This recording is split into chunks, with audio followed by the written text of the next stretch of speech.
pressure washer. We used Awesome Cleaner and pressure washed the heck out of it.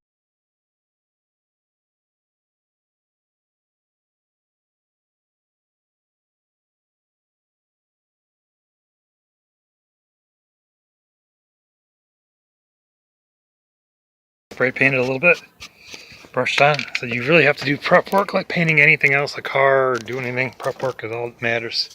Otherwise you're gonna paint all that stuff in there. And I'm just gonna touch it up to make it easier to blend in. I don't know if I have enough to do the whole carpet, nor do I want to. And this stuff will stick in the carpet, so you need to brush it through. And then you'll see the little area here. And we're just touching it up. We're not trying to be perfect, but it's touching the big areas up really quick. And this is actually just kind of just like spray paint. And we're just checking it all up. So we'll let you know.